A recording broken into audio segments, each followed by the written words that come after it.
23.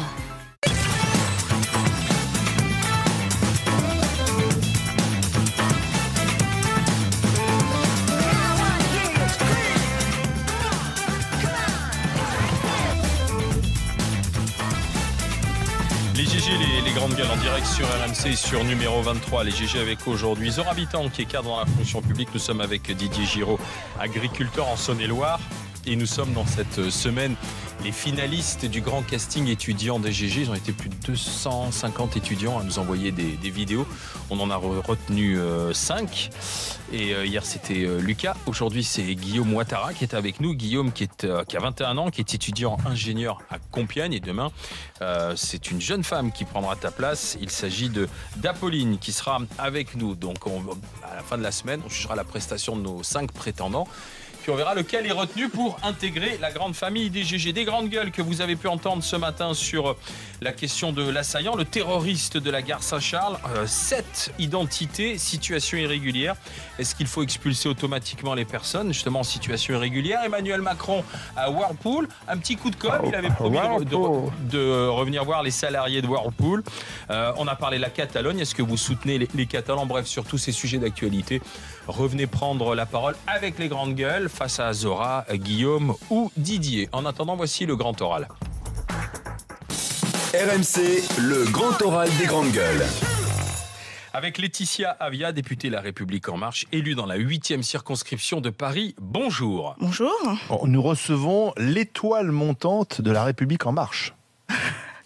Bien, je vous remercie pour ces qualificatifs, mais je dirais une députée de La République En Marche, tout simplement. Qu'on n'a pas beaucoup entendu, pas vous spécialement, mais d'une manière générale, les députés de La République En Marche depuis 4 mois. On a beaucoup entendu la France Insoumise.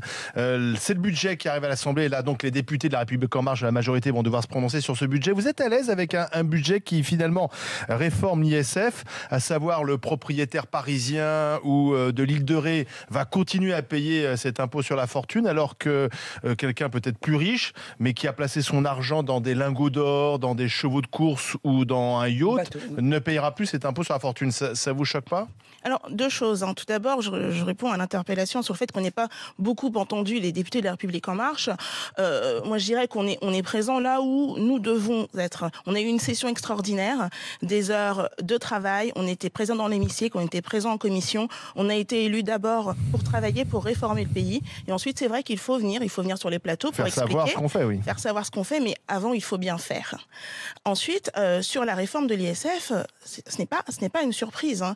Cette transformation de l'ISF fait partie du programme présidentiel, programme que nous avons soutenu et programme que nous avons présenté dans le cadre de nos élections législatives. Donc, est-ce que je suis en ligne avec ce que nous présentons? Bien sûr. Il y a un sujet qui est un sujet plus politique qu'économique ou technique. Enfin, c'est ce sujet, vous évoquiez les yachts. Ça concerne combien de personnes? 34. Voilà, on a vu, c'est 34 personnes. Alors aujourd'hui, il faut savoir, est-ce que on change complètement ce qui a été présenté et ce qui a été voté, puisqu'on a voté, Emmanuel Macron a été élu sur la base de ce programme pour ces 34 personnes, ou vous savez bien qu'au sein du gouvernement, le ministre des Comptes publics a dit pourquoi pas effectivement de nouveau imposer les signes ostentatoires. Ce qu'il a dit, et qui est très intéressant, c'est pourquoi ne pas écouter les députés, y compris les députés de la majorité, qui pourront présenter des amendements. Alors, est-ce qu'il y aura un amendement En Marche sur ce point-là? On doit travailler sur le sujet. Ce qu'il faut faire, c'est faire quelque chose de rigoureux. On ne peut pas juste avoir un amendement réactionnel où on va juste rajouter yacht dans la ligne de l'imposition. Pour vous, a priori, cette réforme est bien comme elle est. Faut pas la changer. Cette réforme a du sens puisqu'elle se concentre sur l'immobilier. Elle veut fiscaliser justement toute cette rente qui ne permet pas d'investir dans le pays. Nous, ce qu'on veut, c'est libérer l'investissement. Alors ensuite, c'est un pari, hein. Oui, vous faites le pari que celui qui plaçait son argent dans l'immobilier le place dans l'économie réelle, dans l'entreprise. Exactement. On veut renforcer l'économie, renforcer l'investissement en France. C'est ça le pari. Est-ce qu'on peut le faire tout en maintenant un investissement, une fiscalité, sur des signes ostentatoires qui sont un problème dans notre société, puisque le problème aujourd'hui, il est plus au niveau de la société que de la fiscalité réelle. Mais c'est une politique pour les riches. C'est une politique pour les riches. Ce n'est pas une politique. Il faut arrêter, je pense, de mettre en opposition les Français, les riches, les pauvres. Aujourd'hui, renforcer la fiscalité sur l'ISF, sur les yachts, c'est pas ce qui va permettre à des millions de Français de mieux vivre à la fin du mois. Nous, ce qu'il faut, c'est vraiment qu'on aide les plus démunis, les personnes issues des familles populaires, Et comment on aime les plus démunis en allégeant l'impôt des plus riches ? Le lien n'est pas ici. Le lien, il est dans les politiques que nous menons pour le pouvoir d'achat. Par la suppression des cotisations, par la suppression de la taxe d'habitation. C'est ça qui permet concrètement, à la fin du mois, d'aller faire ses courses en étant peut-être moins à découvert. Enfin, posséder des biens immobiliers sur lesquels on va être taxé de l'ISF, ça ne veut pas dire forcément qu'on est riche. Il fallait supprimer l'ISF alors ? Oui, carrément. Première chose. Vous pouvez posséder un bien qui vous est transmis de génération en génération et qui a pris une valeur hallucinante parce que vous êtes sur un territoire où ça coûte très cher. Vous allez vous retrouver à payer l'ISF et vous pouvez très bien avoir une retraite de 800 €. Alors là, on est sur un autre sujet. Vous savez que les personnes âgées sont en majoritairement propriétaires. Mais l'ISF existait, on ne crée pas. Oui. Non, mais alors autant tout supprimer. Alors ça, c'est un autre sujet. Elle reste dans ces endroits-là injustes. Quand on supprime l'ISF sur les revenus, sur l'investissement, ça crée déjà débat. Là, vous suggérez qu'on supprime l'ISF tout court. Il faut que toute réforme... Bah oui, parce que du coup... On ne cherche pas la simplicité, on cherche la cohérence. Vous faites un peu du Hollande, là. Non, je dirais absolument pas ça. Je dirais qu'on cherche de la cohérence. Toute réforme doit avoir un but, un objectif. Et il faut se dire, si on supprime l'ISF sur l'immobilier, pourquoi ? Voilà. Quel est le sujet ? Aujourd'hui, si on supprime l'ISF sur les revenus du capital, c'est parce qu'on veut un investissement. Là, il y a un objectif économique. Il faut trouver toujours ce qu'il y a derrière la mesure. Le propriétaire qui paye l'ISF sur son bien immobilier qu'il habite. C'est pas un rentier, c'est simplement là où il habite. Pourquoi continuer à lui faire payer ce deuxième impôt qui est l'impôt sur la fortune ? Pourquoi ? Et pourquoi pas ? Mais pourquoi je vous le dirais justement. Parce que c'est confiscatoire. Parce que je vais vous donner un exemple. Je vais vous donner un exemple. J'ai des copains qui vivent chichement parce qu'ils sont ostréiculteurs et qui possèdent un bien immobilier de famille héritée sur l'île de Ré. Ah, ça y est. Voilà. Mais ça existe. Non, mais c'est terrible. L'île de Ré, c'est le cas typique. C'est qu'une cabane de pêcheurs un peu retapée, quoi. Et ça vaut 2 millions d'euros. Et ces gens-là, je trouve qu'ils payent l'ISF de façon injuste. Parce que jamais personne ne va valoriser son capital. Il y a énormément de gens. Attendez. Laissez répondre à la députée.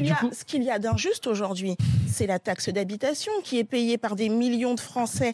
Et cela de façon complètement décorrélée des revenus, des situations. Mais vous savez qu'ils sont déjà exonérés, qui est inférieure à Paris que par rapport au reste des territoires. C'est ça qui est injuste. Mais vous savez, l'ISF... Ils sont déjà exonérés. Non. Si, plein. À un seuil de revenus, ils sont exonérés. Les personnes âgées sont exonérées à un seuil de revenus. Mais je vous parle de tous les Français, là. Non, mais attends, je vous parle de mesures qui doivent toucher la majorité des Français.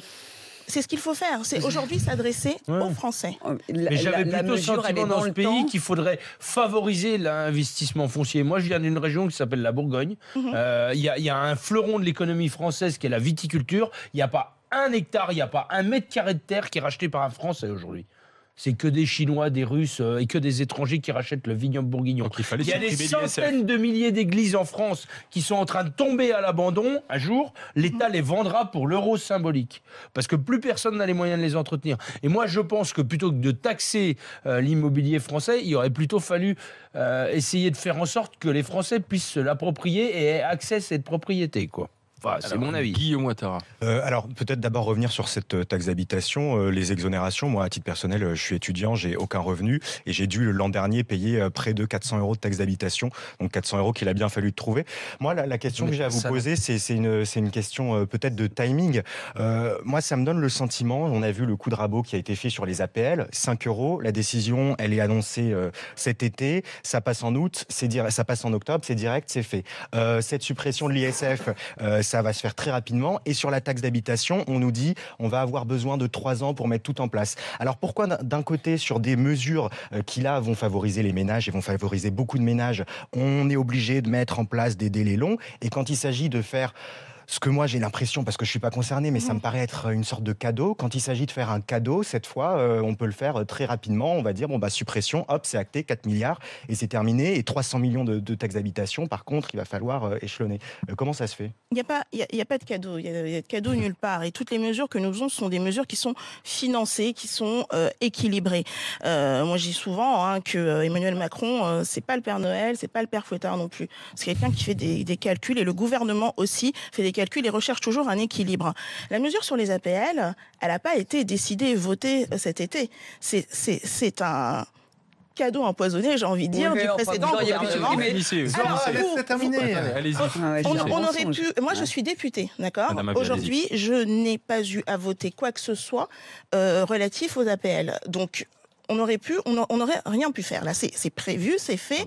Voilà, c'est dans le budget précédent. Le gouvernement a fait le choix de ne pas présenter de loi de finances rectificative, ce qui est fait normalement à chaque nouveau gouvernement. Donc vous avez quand même assumé le budget précédent. Voilà. D'assumer et d'avancer. Voilà. Ensuite, le plus rapidement possible sur la suite.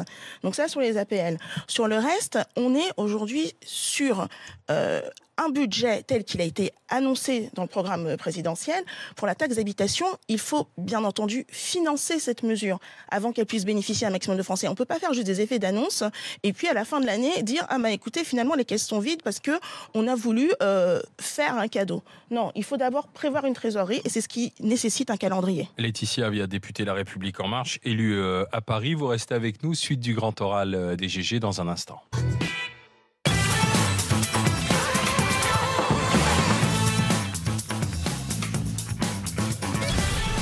Les GG, les grandes gueules en direct sur RMC, Zora Habitant, Didier Giraud, Guillaume Ouattara et le grand oral des GG avec Laetitia Avia, députée La République En Marche, 8e circonscription de Paris.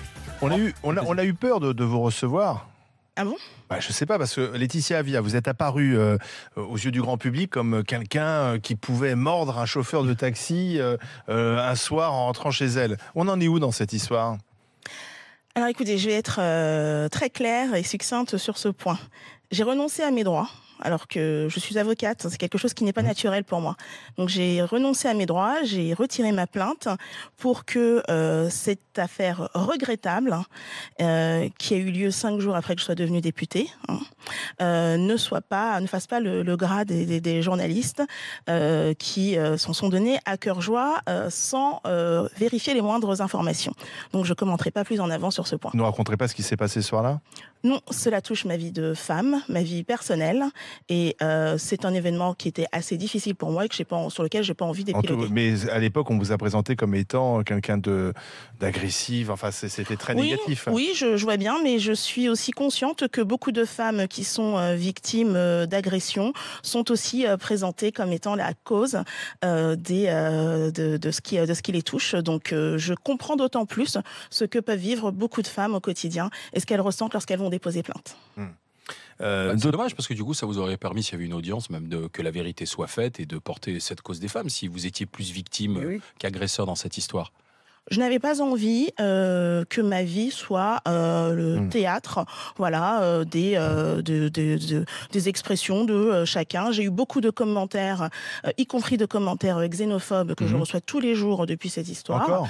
Et oui, exactement. Hier encore, lorsque mon annonce sur ce plateau a été faite, c'est quelque chose qui me touche à titre personnel et non pas en tant que députée. J'ai pas envie que ce soit sur la place publique. D'autant plus que quand on regarde votre parcours, on se dit, ça marche encore. Ce qu'on appelait l'ascenseur social en France. Oui, parce que c'est un parcours méritant. Vous avez 31 ans, vous êtes avocate, vous avez grandi en Seine-Saint-Denis, à Villetaneuse, puis à Saint-Ouen, c'est ça ? Vous avez fait Sciences Po par ce parcours qu'a mis en place Richard Descoings. Les conventions d'éducation prioritaire. C'est-à-dire que permettre à des bons élèves de ces zones d'éducation prioritaire d'accéder à Sciences Po à Paris. Je me souviens que Richard Descoings était venu souvent dans les grandes gueules nous l'expliquer. Et vous avez bénéficié de ce parcours-là. Et aujourd'hui, vous êtes député de la République. Oui, et pour moi, c'est ce qui est le plus important. Et c'est pour ça que je voulais devenir députée. C'est qu'il y a des choses positives en France. Il y a de quoi être fier d'être français. Il y a une méritocratie, vraiment, en France. Et c'est ce qu'on a voulu porter avec la République En Marche.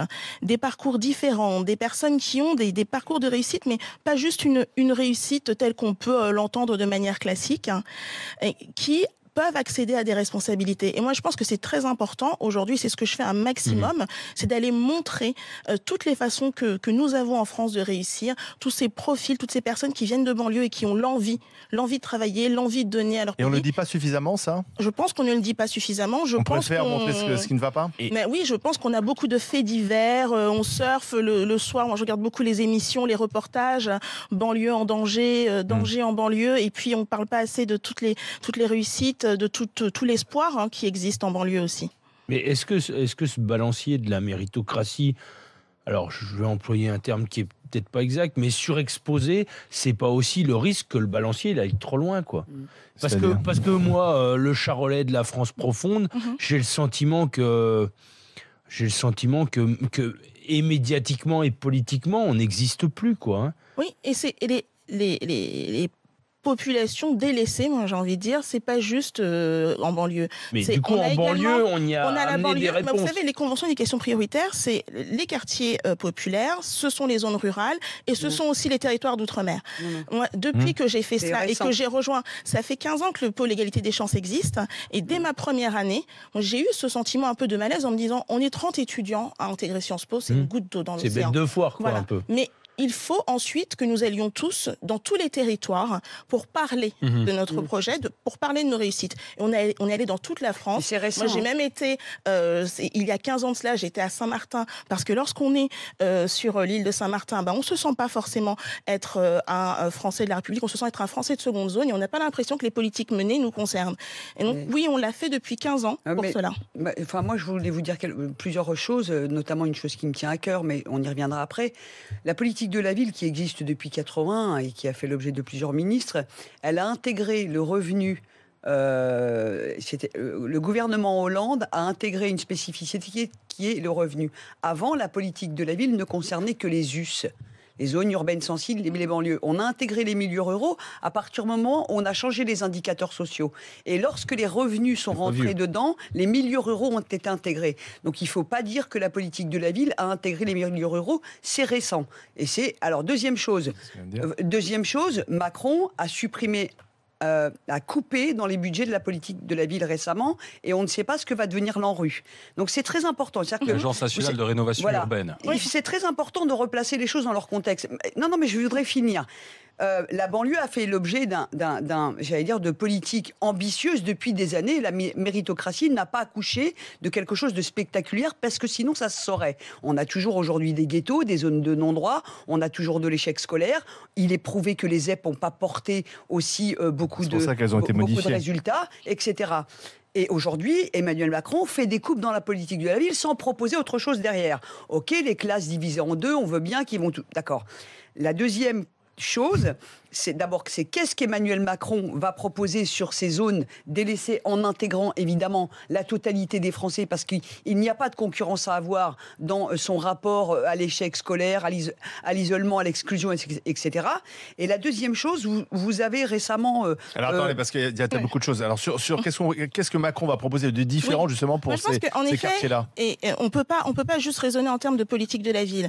Et c'est vrai que mon combat que je porte depuis longtemps en termes d'égalité des chances, je le rattache pas à 100% à la politique de la ville. On est sur un dossier qui est bien plus transversal. Alors oui, il y a des sujets d'éducation, et le dédoublement des classes de CP dans les zones de REP et REP+, c'est un élément fondamental, puisque on sait très bien que le nombre d'enfants qui sortent de l'école primaire dans cette zone sans savoir lire, écrire et compter est le double, voire parfois le triple dans certaines zones par rapport au reste des Français.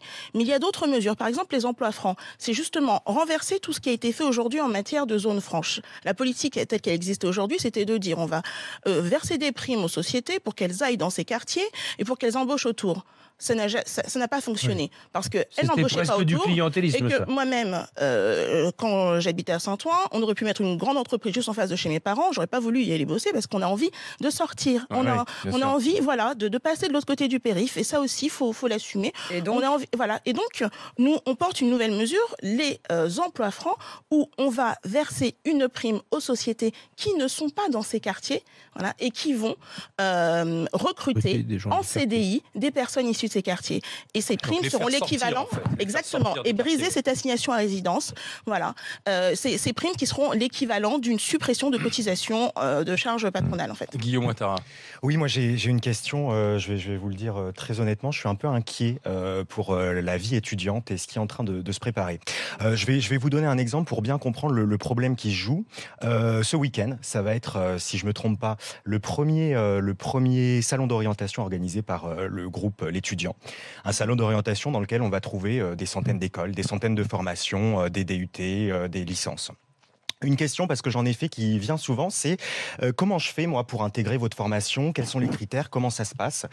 Aujourd'hui, je ne serais pas dans ce salon. Si j'avais été à ce salon, moi, la réponse que j'aurais donnée aux élèves, c'est je n'en sais rien.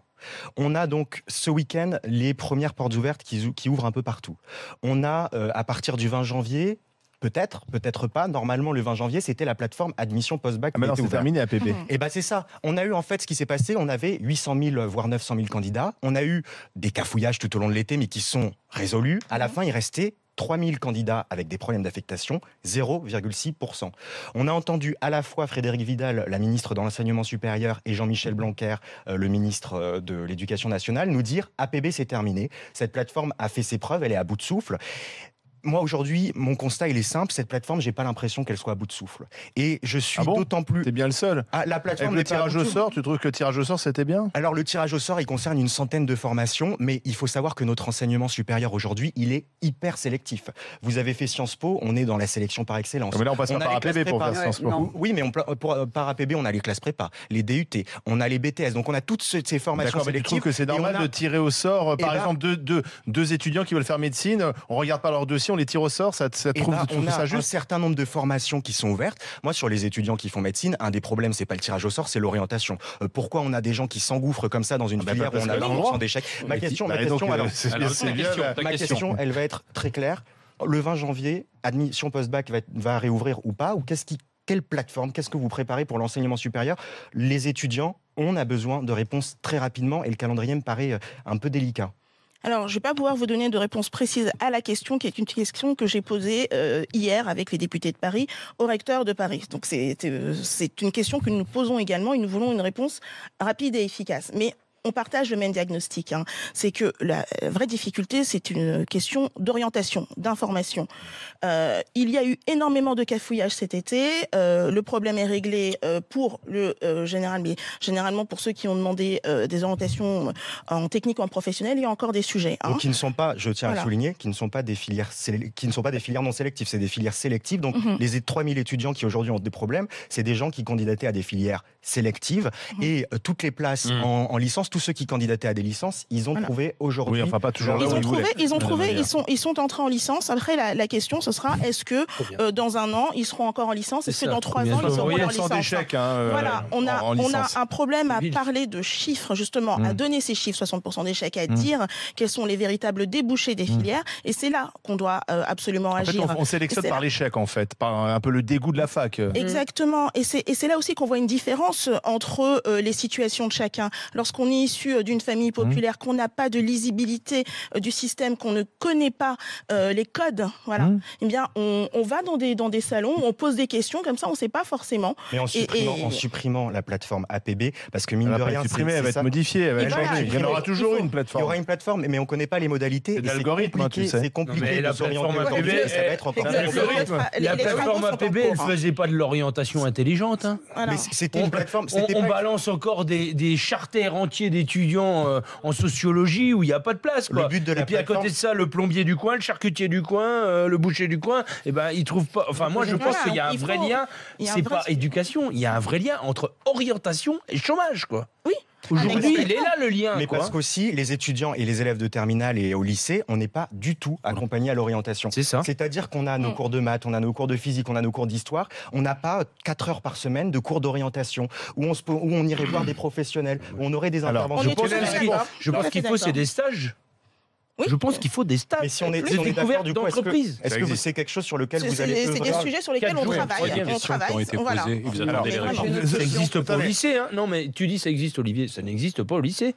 Ça existe au collège, tu as une semaine d'orientation en 3e, mais au lycée... On fait le stage chez ses parents parce que c'est le plus simple et qu'on n'a pas envie de s'embêter. Mais quelques-uns vont vers ce qu'ils souhaiteraient faire. Mais, très rare. Mais rassure-moi, ma fille vient de finir le lycée, il n'y a pas de stage en lycée de découverte du monde professionnel. Alors, habitants. Moi, je voulais vous poser une question. Vous faites partie d'une commission qui travaille sur le harcèlement sexuel de rue. Oui.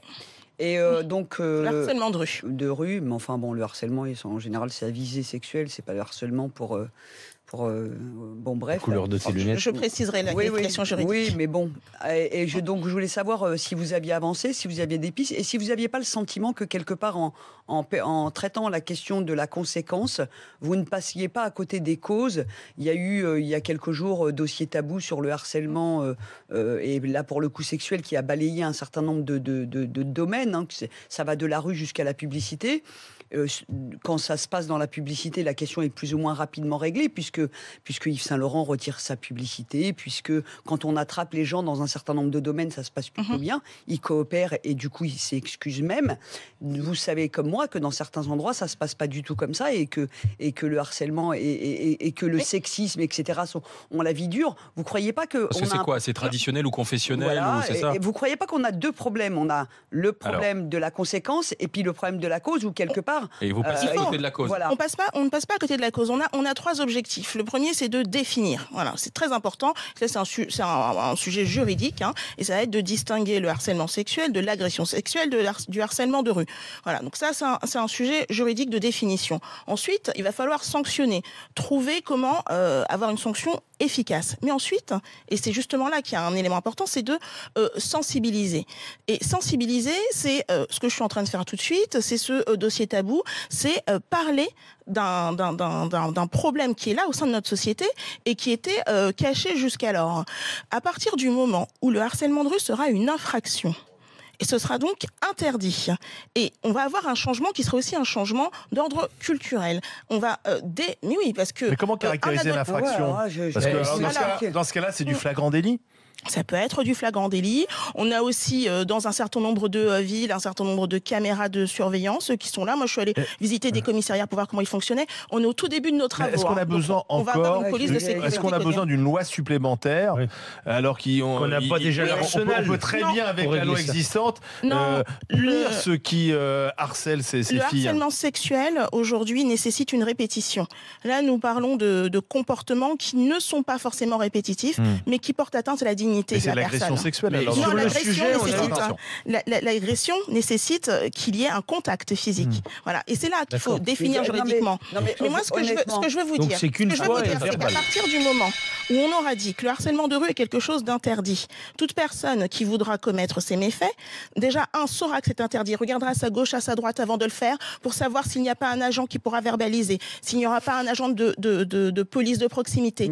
Et surtout, on aura de jeunes adolescents qui, dès maintenant, sauront qu'ils ne peuvent pas se comporter comme cela, puisque cela est interdit par la loi, et je pense que c'est un grand changement pour notre société. Mais ça sera possible pour l'avenir, mais enfin, là, merci, tout de suite, maintenant, Laetitia Avia.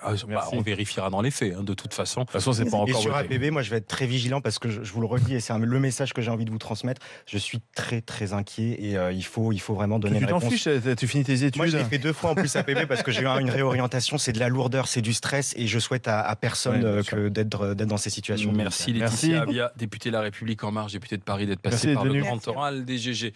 Romain est déjà là. Tu vas avoir droit à ton GG et vous, mon cher Guillaume. C'est parti. Bien mérité. RMC, les grandes gueules, les GG et vous. On va reparler de la Catalogne. Tu as fait part de ton inquiétude tout à l'heure. Tu ne comprends pas ce repli identitaire. On réécoute ton extrait et tu dialogues avec Romain. Ils demandent leur indépendance, mais pour aller où? Pour aller vers quoi? Aujourd'hui, ils sont dans un État qui est l'Espagne, qui est bien inclus dans l'Union européenne. Qu'est-ce qui se passe si du jour au lendemain, ils deviennent indépendants? Je suis un peu un enfant de cette génération Erasmus. Je suis très content aujourd'hui de pouvoir, mais comme tout le monde, voyager sans avoir à montrer mon passeport, avoir des amis qui aujourd'hui sont aux Pays-Bas, qui sont en Allemagne, qui sont un peu partout. Voir qui se replient sur soi, moi, ça m'effraie. Romain des Pyrénées-Atlantiques, bonjour. Bonjour oui, Romain. Bonjour. Bon, je voulais vous remercier de me donner la parole. Donc je vous écoute attentivement un peu tous les jours et donc surtout ce sujet qui me tenait à cœur parce que j'habite le Pays Basque.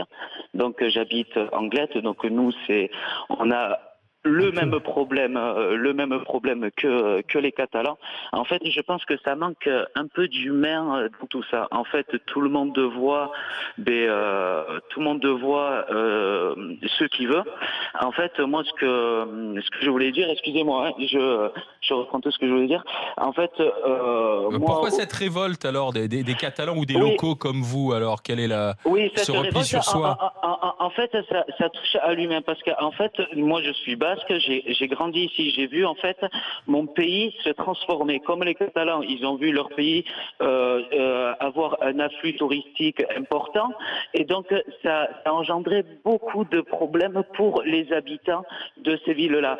On a un problème de balance entre le tourisme de masse et les locaux qui essayent de survivre ici. Parce qu'actuellement, on est en train de survivre ici au Pays Basque parce que l'immobilier est exponentiel par rapport à nos salaires.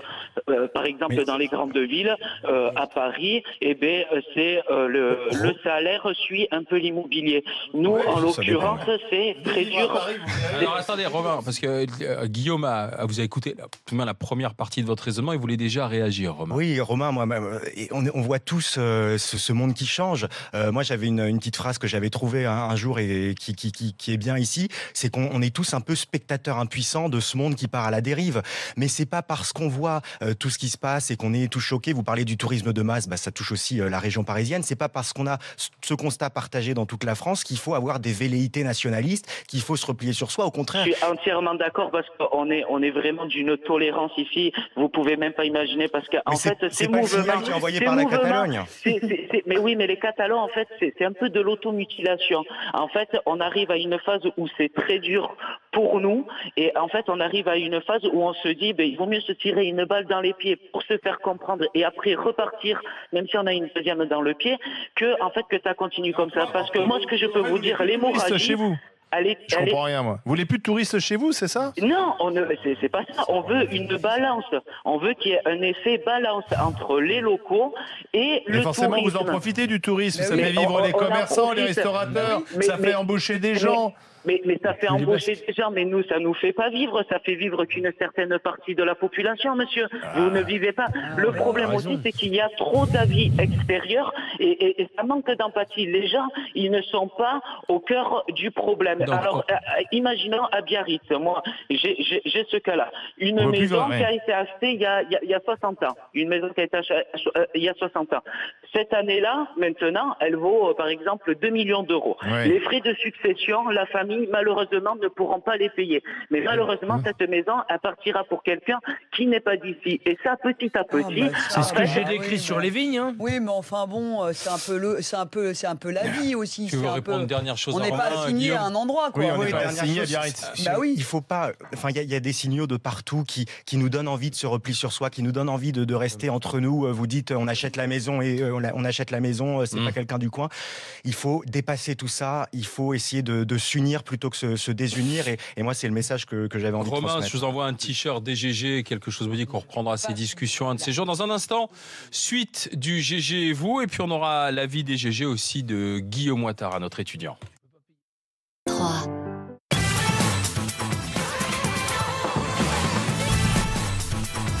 Les GG, les grandes gueules en direct sur RMC numéro 23. Suite du GG et vous, Zora Habitant. Dans un instant, face à Claire. Ma chère Zora, c'est pour toi. Mais d'abord, Radio Brunet. Éric Brunet, 13h-15h sur RMC. Bonjour les grandes gueules, le programme donc de Radio Brunet. D'abord, on va revenir sur l'attentat de Marseille. Il faut le dire, si notre administration avait bien fonctionné, eh bien ces deux jeunes femmes n'auraient pas été assassinées. Il faut le dire, il y a eu des manquements. Franchement, assez grave. Hein. J'aime pas appuyer là où ça fait mal, mais là, il y a eu des manquements assez graves qu'on évoquera. Deuxième thème, je tiens à le dire parce que c'est un vrai sujet. J'en ai marre de l'idolâtrie des énergies renouvelables. Maintenant, les politiques, les manuels scolaires, tout le monde vous parle de l'éolien, du photovoltaïque. Enfin bon, tout ça, c'est bien sympa. Mais ça a énormément de défauts, Ça va coûter plus cher et finalement, ça émet pas mal de CO2 aussi. Donc... on va se calmer un peu. Tout ça, c'est dans Radio Brunet à partir de 13h sur RMC. On compte sur toi, mon cher Eric. 32-16 pour dialoguer avec Monsieur Brunet. Claire, pour parler justement de la situation irrégulière des expulsions, on écoute Zora et on lui redonne la parole avec Claire. La vraie question, c'est quel est le traitement des personnes en situation irrégulière ? Il faut répondre à cette question. Est-ce que nous régularisons de manière à ce que les gens aient une dignité et le droit de vivre sur notre sol en ayant des droits ? Ou est-ce que nous fermons les yeux et nous laissons des gens dans des situations irrégulières, français ou pas, en situation irrégulière ou pas ? À chaque fois, on découvre que sur notre territoire, il y a des gens comme ça. Claire, bonjour. Bonjour. Bonjour Claire. Bonjour à écoute. tous. Bonjour Claire. Zora. Bonjour. En fait, je suis assez d'accord avec vous, Zora. Je suis moi-même intervenante bénévole au service des droits des migrants. Je passe plusieurs heures par semaine à travailler avec des populations migrantes. Donc, dans population migrante, il y a tout. Hein. Il y a des gens ressortissants de tous les pays, des pays en guerre, le Congo, l'Afghanistan, mais il y a aussi des gens effectivement qui viennent d'Afrique du Nord. Enfin voilà. Donc nous, évidemment, en tant que bénévoles, on ne trie pas. Hein. On aide sur les droits et sur la défense des droits. Je trouvais que vous posiez la bonne question qui résume un peu la schizophrénie dans laquelle on est depuis ce matin. Là, depuis 2 jours, avec cette question sur les sans-papiers.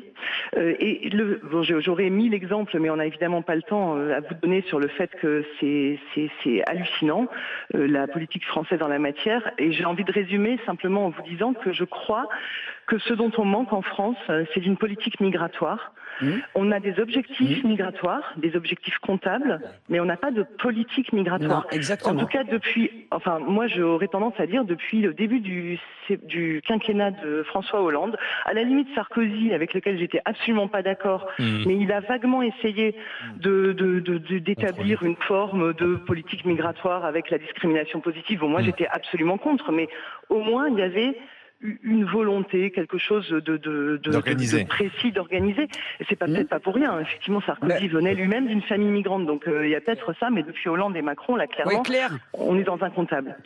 En fait, parce que c'est une question qui est honteuse et taboue, l'immigration. À partir du moment où on veut en définir les contours, mais là où c'est dramatique, c'est que de ne pas en définir les contours, qui forcément auront des inconvénients, c'est carrément condamner toute une population en situation en France d'attente de devenir français ou pas, ou d'avoir un titre de séjour, dans la clandestinité. Donc ça veut dire que c'est comme si vous invitiez quelqu'un chez vous à dormir et que vous lui donniez même pas de quoi manger ni de quoi dormir. Alors on va te répondre qu'on n'a pas invité forcément ces migrants à venir. D'accord, donc on découvre qu'ils sont en situation irrégulière, donc, on renvoie, mais on le renvoie pas. Mais on renvoie pas. Non seulement on les renvoie pas, si vous me permettez. Non, le seul exemple que j'avais envie de vous donner quand je vous ai entendu, c'est l'exemple suivant. Pour qu'un migrant, quel qu'il soit, ait une possibilité que la préfecture regarde avec un œil à peu près positif son dossier de demande de carte de séjour, il faut qu'il ait séjourné au minimum 5 ans en France. Voilà. Et quand on dit au minimum, c'est plutôt 10 ans. Oui, donc en fait, c'est celui qui tient le plus longtemps. On les encourage, exactement, on les encourage évidemment, et du coup, nous, on les aide, nous les bénévoles. Il y a une espèce de jeu du chat et de la souris. Mais il y a surtout une schizophrénie totale, c'est-à-dire qu'on leur demande d'être sans papier pendant des années, des années. Soit sans papier 5-10 ans, après on voit. Et sans papier, ça veut dire quoi? Ça veut dire aucune allocation et pas de revenus, puisque de toute façon, ils n'ont pas le droit de travailler alors qu'ils le souhaitent en général. Donc, en gros, certains travaillent quand même. Soyons pas non plus dupes. Mais bien sûr. Allons voir les chantiers, allons voir la restauration. Mais voilà. Donc, j'ai quelques exemples. Moi aussi, c'est votre phrase, l'agriculture. Claire. On est dans la schizophrénie. Claire, je vous envoie un t-shirt DGG. Merci d'avoir interpellé, dialogué aussi avec Zora Habitant. À bientôt, Claire. La suite et la fin des grandes gueules, c'est avec l'ami Guillaume Ouattara, parce que c'est le moment de son avis des GG. RMC, les grandes gueules, l'avis des GG. On m'a dit que tu cherchais quelque chose, Guillaume. Tu cherches quoi? Eh ben, je cherche mes APL. Où sont passés mes APL? C'est le cri du cœur que j'ai envie de lancer. Alors, je sens qu'il y a déjà des gens qui vont être un peu énervés et dire encore les 5 euros, on en a parlé. Non, moi, c'est pas les 5 euros. Ce qui me pose question aujourd'hui, c'est que je n'ai toujours pas touché mes APL. Donc, le coup de rabot de 5 euros, bon, je l'ai accepté et je dois faire avec. C'est en vigueur depuis le 1er octobre. Mais moi, je suis entré, donc j'habite à Compiègne où je fais mes études. Je suis entré dans mon logement en août. J'ai fait ma demande en août parce qu'on peut pas faire de demande anticipée. Ça serait trop simple de prendre de l'avance. Non, il faut vraiment faire au moment où on est dans le logement. J'ai fait ma demande en août et normalement, on touche le premier versement des APL le mois qui suit la demande. Donc, j'aurais théoriquement dû toucher mes APL rétroactivement aussi à partir de septembre. Le problème, c'est que j'ai attendu tout ce mois de septembre. Rien. Donc j'ai payé mon 2e loyer sans APL. Et là, je suis en train d'attendre le 3e. Je vais devoir payer le 3e loyer. Rien. Comment pas ça se d'APL. fait Comment ça se fait? J'ai essayé d'appeler et ça c'est le problème. Donc déjà, le premier point qu'il faut dire sur ces appels, c'est que pour appeler la CAF aujourd'hui, c'est un numéro. Tapez 2, voilà, tapez donc il y 3. a déjà ça, mais déjà c'est surtaxé. Et ça, c'est quelque chose qui me hérisse. On est un service public. Moi, je paye 6 centimes la minute pour ce service public. Impôts, ouais. Donc voilà, premier point qui me hérisse. Ensuite, ce serveur vocal de la CAF qui m'énerve parce qu'on a donc à la fois des messages, on a l'impression d'écouter une La pub. maison qui rend fou. Oui, c'est ça. C'est un peu ça, ce truc. Le saviez-vous sur le site caf.fr? Moi, honnêtement, je m'en fiche de savoir que sur le site caf.fr, il y a ci, il y a ça. Ce que je veux, c'est savoir où sont mes APL. Donc j'appelle. Ensuite, il faut taper 1, taper 8, taper 14. Honnêtement, j'exagère pas. Au moins 6 chiffres à taper pour qu'enfin je m'entende dire, écoutez, temps d'attente estimé à 15 minutes. J'ai fait le calcul, 15 minutes à 6 centimes. J'étais à près d'1 €. J'ai dit, je vais me prendre un café avec cet argent et puis je vais Donc t'as jamais eu de réponse. d'appeler. Donc j'ai appelé une fois, 15 minutes, j'avais autre chose à faire. J'ai rappelé une deuxième fois. T'es pas déplacé? T'as pas essayé de te déplacer? Alors le souci, c'est que ça c'est pas le problème de Compiègne, mais la CAF de Compiègne, elle a fermé il y a 1 ou 2 ans parce qu'il y avait des problèmes d'incivilité au sein de la CAF. Et ça, c'est pas le problème de l'État. Moi maintenant, le coup de gueule que j'ai, c'est cette lourdeur administrative. Alors il y a des gens qui vont dire secrétaire d'État, la simplification administrative. C'était il y a longtemps. On a surtout simplifié leur poste parce qu'ils n'existent plus, quoi. Donc moi, honnêtement, où sont passés mes APL? Moi, ça va. L'avantage que j'ai, c'est que je sors de 6 mois de stage, donc j'ai réussi à mettre un peu d'argent de côté. Ouais. En plus, j'étais chez mes parents, donc pas de loyer à payer, donc ça, c'était bien. Mais j'ai des camarades qui, pareil, sont dans cette situation. Ce qu'il faut savoir aussi, pour que mon dossier soit bien précis, c'est que pendant 1 an, j'ai pas touché donc je les ai touchés pendant les 2 premières années que j'ai passées en école d'ingénieur. Pendant 1 an, je suis parti 6 mois en échange aux États-Unis avec mon université et j'ai fait 6 mois de stage chez mes parents. Donc j'ai cessé de les toucher. Mon dossier a été radié. Donc là, pareil, j'avais appelé une première fois, on m'a dit non, n'envoyez pas de dossier papier, il faut que vous fassiez un formulaire en reprenant la même adresse email. Mais c'est la bureaucratie, c'est une bureaucratie. Et t'as réussi à avoir une explication parce que c'est pas normal que tu ne touches pas tes APL. Je peux faire une petite blague, mon cher Guillaume? Bienvenue dans le monde français, civil, qui est le commun de tous les chefs d'entreprise, de tout citoyen, de buter tous les jours, régulièrement, sur une administration paperasseuse et absente. Tu l'as dit, quoi. Et là, par le serveur vocal, absente, quoi. Oui. Et le problème des APL, c'est que donc moi, j'arrive à m'en sortir, j'arrive à faire mon budget, même si j'avais pas prévu de rogner là-dessus. Mais il y en a pour qui, moi, je lisais hier des témoignages d'étudiants qui sont obligés d'aller dans les épiceries solidaires. On racontait qu'ils allaient le midi récupérer une baguette de pain pour manger. Des étudiants. Ça, c'est inadmissible. Qui font ça. C'est inadmissible que la CAF fasse pas son boulot. Donc voilà, c'est de l'incompétence. Et puis je pense qu'il y a un problème globalement de sous dans les caisses de l'État, quoi. Non, mais là, j'ai avec les sous, là. Ça n'a rien à voir. C'est le traitement des dossiers. Ce qu'il raconte, c'est que tu te heurtes à une espèce de mur et de mais du coup, plus ça traîne, simplement à ce qu'ils sont droits. Oui, mais c'est le traitement des dossiers. Ça, c'est une chose là. Mais est-ce que derrière, il n'y a pas aussi une volonté de faire traîner des dossiers, quoi? Parce que tant que le dossier n'est pas inscrit, c'est pervers. Je pense que c'est surtout... sauf que lui, ils lui doivent 2 mois, quoi. Je pense que c'est sans doute il y a 2 mois de trésorerie dehors. Ils ont fermé la CAF de l'Oise. Aujourd'hui, je sais pas qui traite les dossiers. Est-ce que c'est délocalisé tout sur Internet? Mais on va un état administré. C'est CAF.fr. C'est là où j'ai fait mon dossier. J'avais déjà un numéro d'allocataire. Il a fallu que je refasse le dossier avec la même adresse mail. Donc, pour moi, ça crée des confusions, mais c'est ce qu'on m'a dit au téléphone. Donc voilà. Aujourd'hui, je suis dans cette situation où j'attends sur mes Internet, APL. tu peux pas avoir. C'est ça, sur Internet, impossible à faire. Donc voilà, où sont passés mes APL? Je lance l'appel. Si quelqu'un les a vus, contactez-moi. Donc là, on n'est pas encore dans le nouveau monde. On accueille Nicole. Bonjour Nicole. Bonjour. Bonjour, mes félicitations. C'est vous qui avez été tiré au sort, Nicole. C'est pas vrai. Mais si. Qu'est-ce qu'elle a gagné? Nicole, c'est vous qui avez gagné ce bon d'achat de 2000 €. Et ça va profiter à 4 personnes, à la famille, et vous allez pouvoir choisir parmi toutes ces destinations, ma chère Nicole. Hein? C'est pas vrai, j'arrive pas à y croire. Mais si, 58 destinations. Vous choisissez la mer, la montagne, la campagne, vous partez en famille pendant 1 semaine. Oh, merci.